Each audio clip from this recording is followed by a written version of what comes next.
क्या आप भी जानना चाहते हैं कि ऐसा कौन सा ग्रंथ है जिसे घर में नहीं रखना चाहिए या नहीं पढ़ना चाहिए? कहीं आपके घर में भी तो यह ग्रंथ नहीं रखा हुआ है। आखिर क्या है इस ग्रंथ को पढ़ने के दुष्परिणाम और फायदे? जानने के लिए इस वीडियो को लाइक करें और अपने चैनल वैदिक ज्ञान को सब्सक्राइब करें और कमेंट बॉक्स में एक बार माता रानी की हाजिरी अवश्य लगाएं। तो आइए जानते हैं आज हम जिस ग्रंथ के बारे में बात करने वाले हैं उसका नाम है गरुड़ पुराण। गरुड़ पुराण में मृत्यु के बाद की स्थिति का वर्णन किया गया है। इसके अलावा गरुड़ पुराण में इंसान के अलग अलग कर्मों के लिए अलग अलग दंड निर्धारित किए गए हैं। इस ग्रंथ का पाठ आमतौर पर परिवार के किसी सदस्य की मृत्यु के बाद किया जाता है।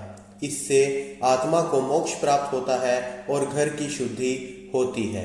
सनातन धर्म में कई महत्वपूर्ण ग्रंथ हैं, जिनमें से गरुड़ पुराण एक अहम ग्रंथ है। यह जगत के पालनहार भगवान विष्णु के द्वारा अपने भक्तों को दिए गए ज्ञान पर आधारित है। इस पुराण में मृत्यु के बाद की स्थिति का वर्णन किया गया है। इसके अलावा गरुड़ पुराण में इंसान के अलग अलग कर्मों के लिए अलग अलग दंड निर्धारित किए गए हैं। इस ग्रंथ का पाठ आमतौर पर परिवार के किसी सदस्य के निधन के बाद किया जाता है। इससे आत्मा को मोक्ष प्राप्त होता है और घर की शुद्धि होती है। कब और क्यों पढ़ना चाहिए गरुड़ पुराण?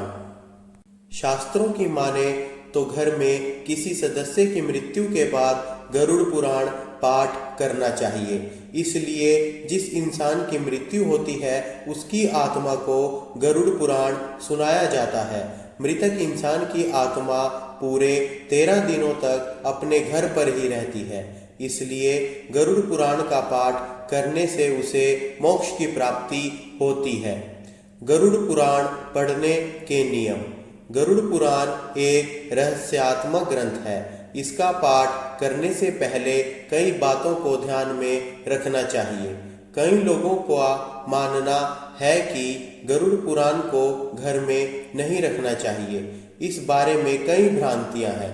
आपको बता दें कि इस पाठ का मृत्यु के बाद किया जाता है, इसलिए इसे घर में रखना उचित नहीं है।